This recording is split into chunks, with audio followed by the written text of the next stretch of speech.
Muy buenas noches. Pasaron 6 minutos de las 22. ¿Cómo anda, Mariano? ¿Bien? ¿Qué tal? Muy bien, Adrián. ¿Usted cómo le va? Bien, bien. Bueno, entramos sería el segundo mes. Programa número 8. Como siempre tratamos de pasar por encima de la información y tratar algún tema de aquello que la semana nos permite. A veces son de actualidad, otras veces no son tan de actualidad. Hoy vamos a profundizar un poco los sindicatos, los gremialistas, el poder.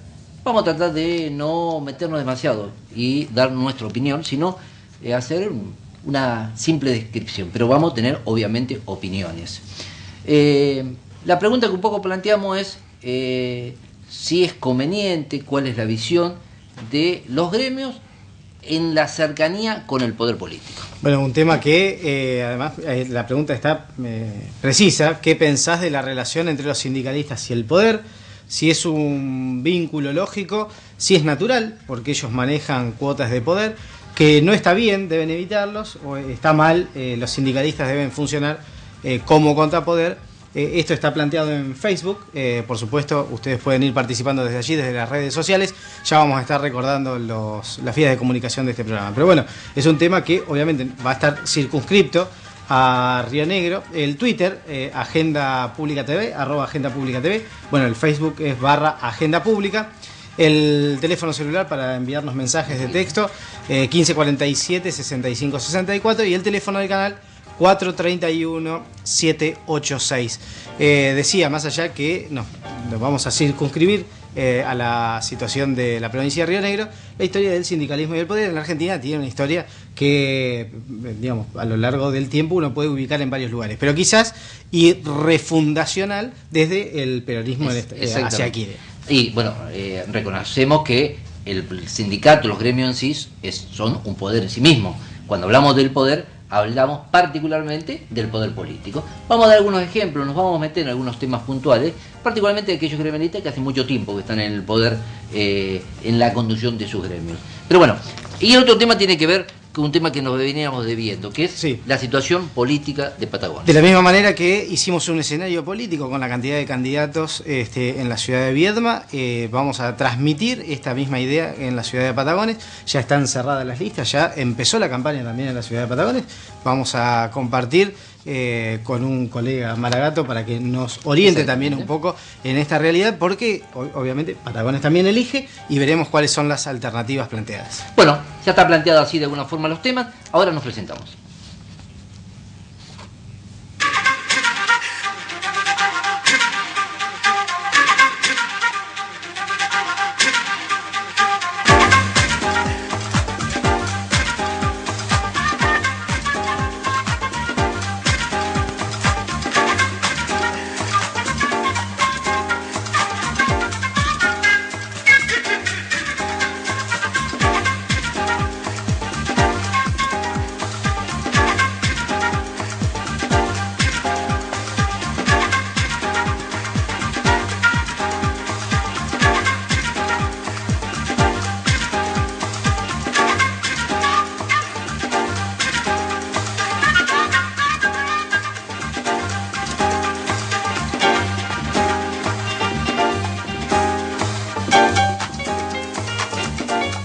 Bueno, para meternos directamente en el tema, como decíamos, sobre el poder de los gremios, o mejor dicho, los gremios y el poder político, vamos a hacer un repaso de algunos dirigentes gremiales, su trayectoria, su permanencia. Hemos elegido al azar, particularmente algunos que están en los gremios estatales, también hay algunos que están relacionados con los gremios privados, pero bueno, repasamos algunos casos.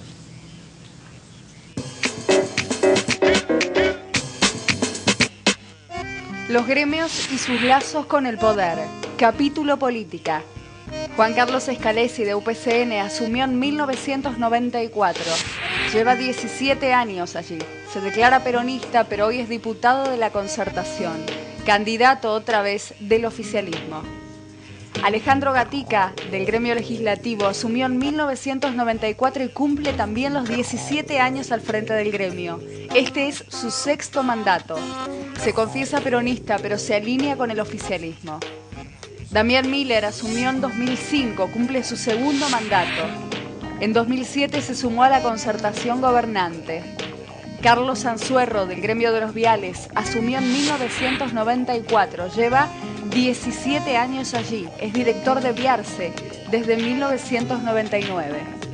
Roberto Vargas, del gremio gastronómico, lleva 2 décadas al frente de este sindicato. Hoy es candidato a legislador del Frente para la Victoria.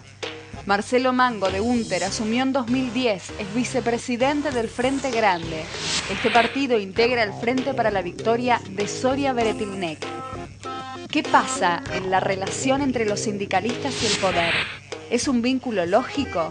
¿Pueden evitarlo? Bueno, un poco como disparador. Es un vínculo lógico, decía el audio en off de María Paula. Teníamos todos los casos, desde el caso de Sanzuerro, que es dirigente gremial de los Viales y a su vez es representante y director de la empresa Viarse, pasando hasta la UNTER, que puede decirse el último caso de una inserción bien clara en la política. Su secretario general forma parte de uno de los partidos que hoy integran el Frente para la Victoria, principal partido opositor. También hablaremos puntualmente de este caso. Pero bueno, para ya meternos directamente con los testimonios, Mariano. Bueno, estamos con el licenciado en Ciencias Políticas, así se dice, perdón, Ariel Sarrecueta. Ariel, buenas noches, gracias por haber venido. Buenas noches, gracias por la invitación. ¿Es lógica la relación sindicato-poder? Sí, en mi opinión, me parece que es lógica, que históricamente se ha dado así. Es parte de la política y la política es parte del poder. El poder es política también, digamos. Creo que es lógica, es coherente. Lo que pasa es que yo veía en mi informe y hay 2 puntos que se están discutiendo. Por un lado está la relación entre política y poder y por otro lado está la permanencia de determinados referentes al frente de cada sindicato de su sector, digamos. Me parece que son 2 discusiones distintas que no necesariamente debemos tratar como si fuera un solo tema. Me parece que son temas distintos que todos tienen que ver con el sindicalismo, pero no sé si directamente relacionados, ¿no? Porque me parece que es parte de la militancia, la política, el poder es parte de la militancia. Si vemos hoy, si hablamos de militancia y tenemos esa vocación de los que militan, que lo pueden hacer en un sindicato, puede ser una militancia sindical, religiosa, política, vecinal, digamos que rescatando la militancia en sí, donde hay algo que nosotros creemos que tenemos que cambiar y eso nos motiva, nos convoca a participar en política o en alguna organización o en la política de alguna organización, me parece que eso es sano. Y es sano si se comparte un proyecto y ese proyecto lo representa una fuerza política. Me parece que en eso es coherente si hablamos de una vocación política de militancia sana, en el buen sentido, ¿no? En el mejor de los todos. Y que haya una prolongación en el tiempo de algunos sindicalistas en su propio sindicato, al frente de su propio sindicato, no tiene que ver un poco con el poder al que representan o al que están aliados. Es decir, muchas veces se habla fundamentalmente en algunos sindicatos más vinculados al justicialismo, en La Nación, digamos, para poner un ejemplo claro, la CGT, si no tuviesen ese plafón político como para poder seguir al frente de su sindicato. Sí, puede ser. Creo que todos los casos no son iguales. No me gustaría personalizar alguno, pero que tengan representación, digamos, que en su sindicato haya repetido mandato, tiene que ver con una cuestión interna, de la política interna del sindicato, y todos los casos son distintos.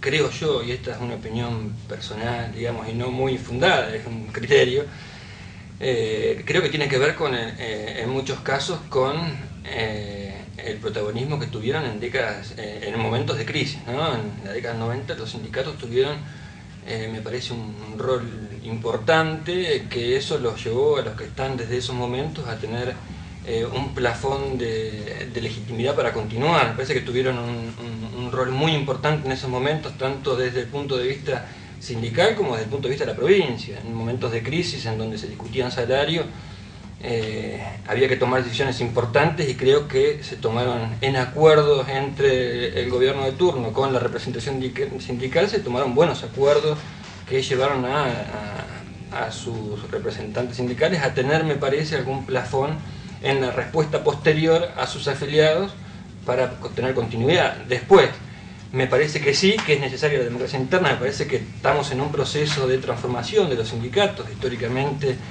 los sindicatos han tenido mayor penetración en la vida de sus afiliados. Vos lo comentaste en un principio cuando hablábamos de la década del peronismo, y después cuando se transforman en la segunda red de contención en política social, digamos, donde un afiliado en su sindicato, además de tener algunos descuentos o de tener representantes que luchaban por su salario, también tenían vacaciones pagas, tenían un montón de otras cuestiones que hacían con la calidad de vida de sus afiliados. Me parece que eso hoy no está tan claro, digamos, el sindicato cambió y hoy tenemos otro sindicato. No sé bien cuál es, tenemos que discutirlo y habría que ver algunos que estén trabajando sobre el tema, pero me parece que el sindicato no es lo mismo y en ese sentido es otra la discusión, ¿no? Y el sindicato transformado en un poder en sí mismo, ¿ejerce una actividad política concreta en toda sociedad? Sí, me parece que si lo que estamos discutiendo es por qué tienen representación en las listas, tendríamos que ver los dos puntos, ¿no? ¿Por qué la conducción de un partido político convoca a un representante sindical? ¿Por qué cree que eso le suma en su propuesta electoral, en la construcción de su propuesta electoral? Porque cree que tomando o poniendo en sus listas representantes sindicales le suma como atractivo electoral a su propuesta, digamos. En ese sentido podemos decir que llegando al límite de esa opinión, si sumamos todos los sectores sindicales podemos tener una sumatoria de los sectores que van a votar a mi propuesta y eso me suma. No es ese el caso, pero evidentemente los que conducen el partido y arman la construcción de la propuesta electoral en un proceso electoral creen que suma a su competencia política. Después habrá que discutir si también además son cada representante tiene legitimidad en su sector, entonces se cree que por añadidura ese sector lo va a votar, si es así o no, si es porque representan esta organización, que representan un interés y todos los afiliados van a votar porque participan en esa lista y porque a su vez tienen la posibilidad de orientar el voto de sus afiliados a una determinada propuesta. Son todas cosas que pasarían desde la decisión de los que conducen o construyen la propuesta electoral de un partido político, deben tomar en ese momento, ¿no? En varios casos que vemos que es así.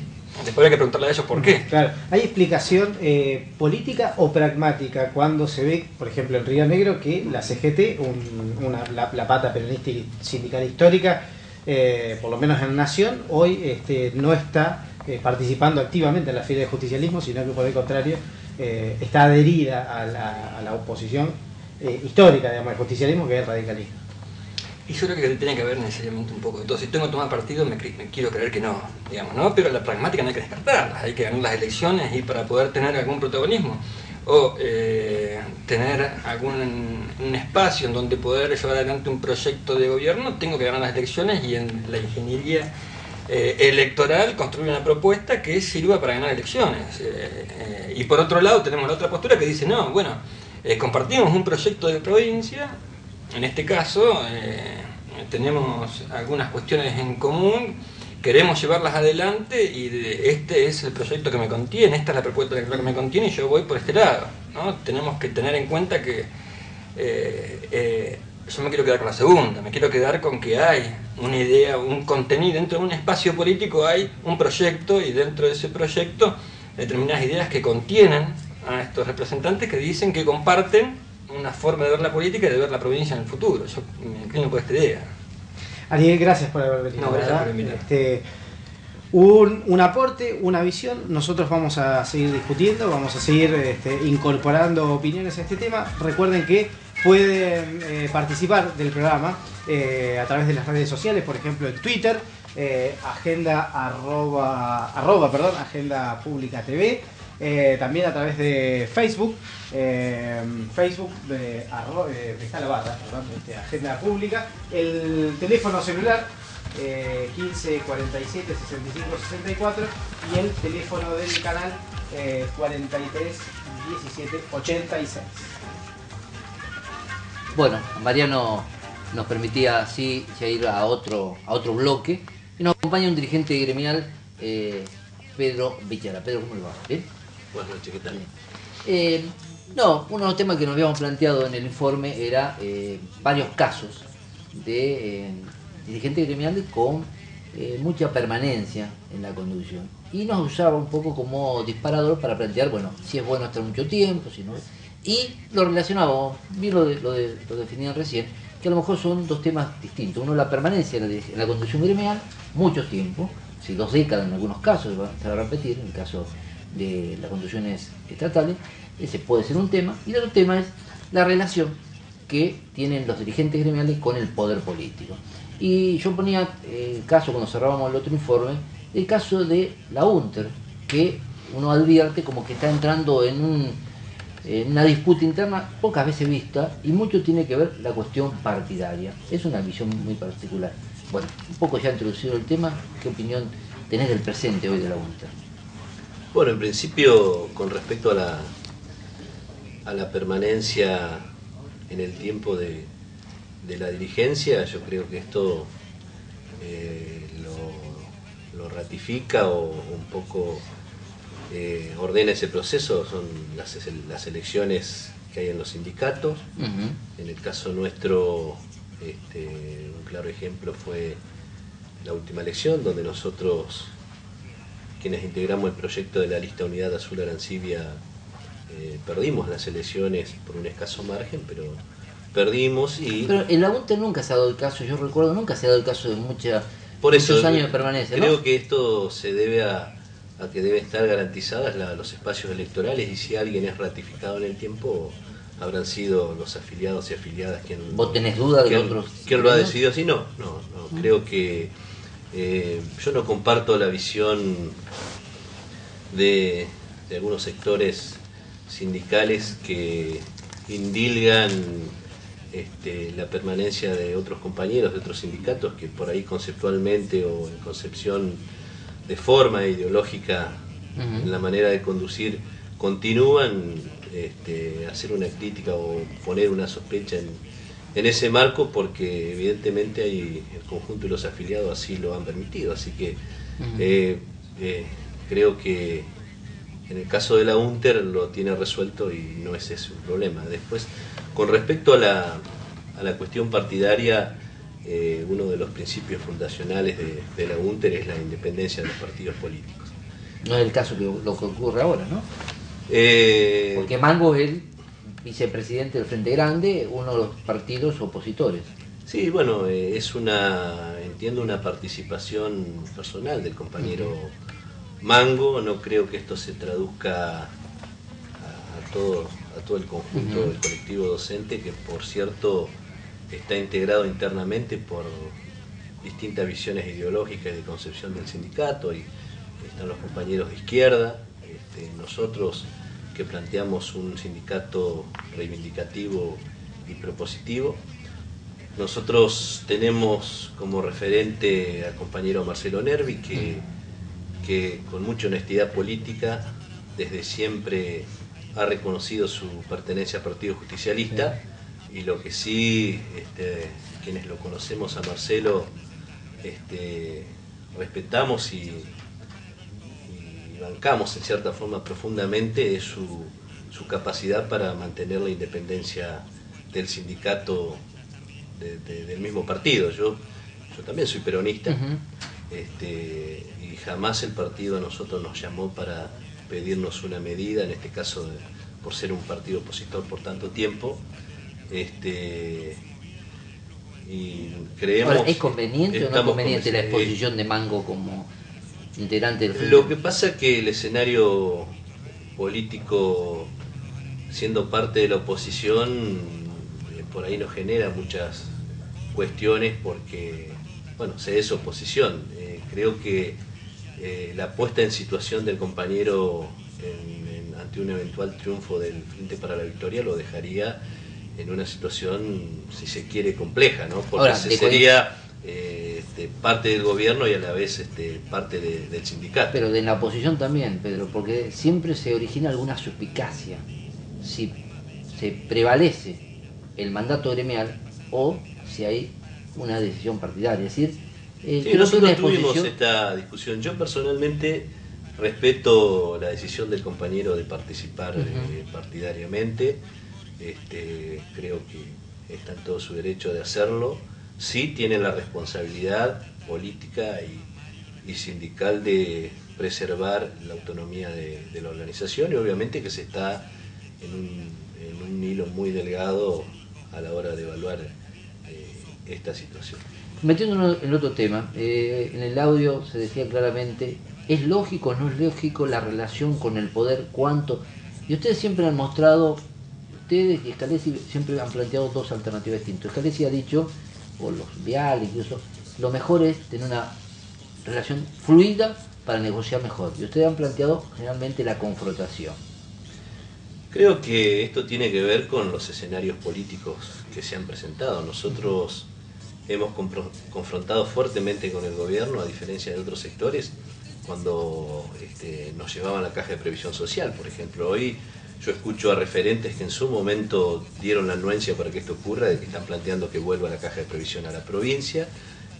No estábamos de acuerdo con las terciarizaciones, obviamente que estábamos en contra de las rebajas salariales. Hubo una serie de cuestiones que no era un posicionamiento partidario, sino ideológico y de lo que nos demandaban los afiliados. Hoy hay un desandar de toda esa época del neoliberalismo que nos encontró en veredas diferentes. Nosotros no podíamos no tener más que la confrontación con Pablo Verani cuando nos estaba rebajando el salario en un 40% y nos estaba entregando la caja de previsión social. Es decir, que no es momento de confrontación hoy.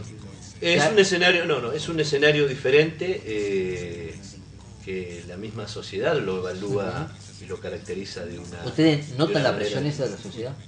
Sí. A diferencia de otras épocas. Sí, porque y esto se da en el orden nacional también.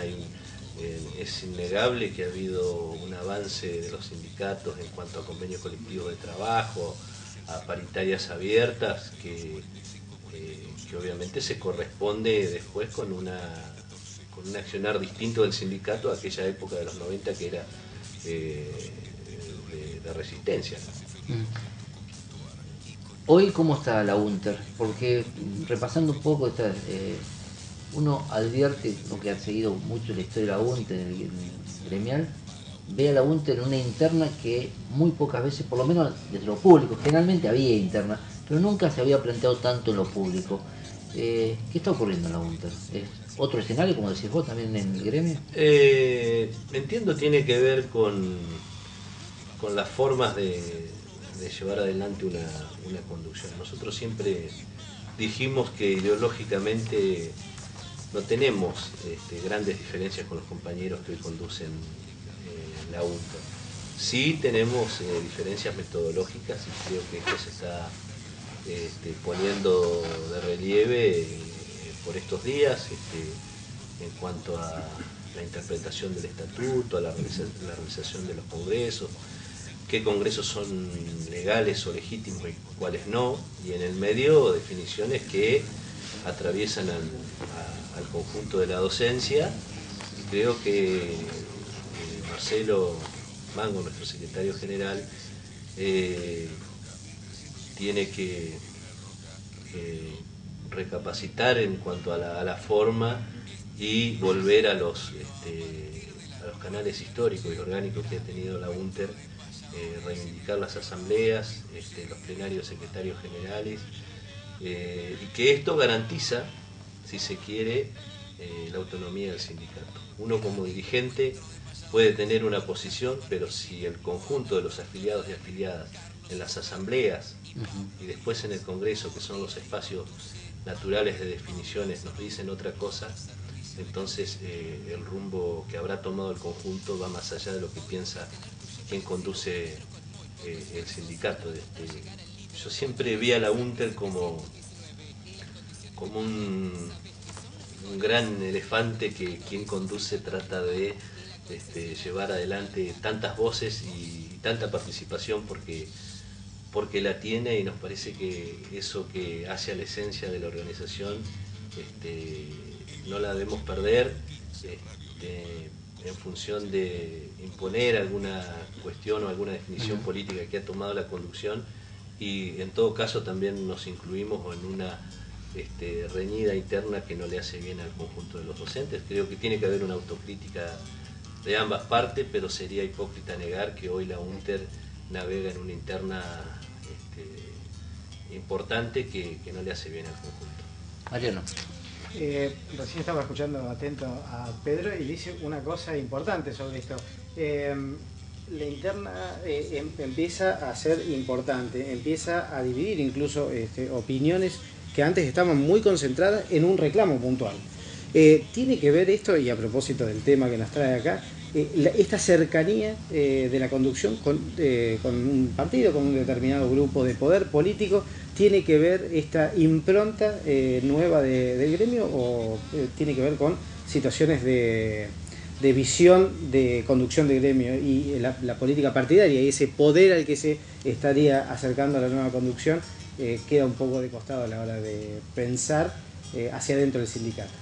No, creo que no tiene que ver con el lugar que ocupa el compañero secretario general, sino más que nada tiene que ver con el funcionamiento interno de la organización y en todo caso el accionar si se quiere, de la conducción. Si hay alguien a quien no ha generado ni siquiera un catarro político, es el gobierno provincial. Era algo curioso en los últimos días, ¿no? Nervi pierde la elección de la UNTER, acusado en algún momento por la actual conducción de haber tenido respaldo, que fue así, que el ministro en algún momento dijo, me gustaría que ganara Nervi, lo cual no le hizo ningún favor a Nervi en ese momento, termina con ese karma, así. Y hoy, Nervi, aun cuando se plantea esta sorpresa,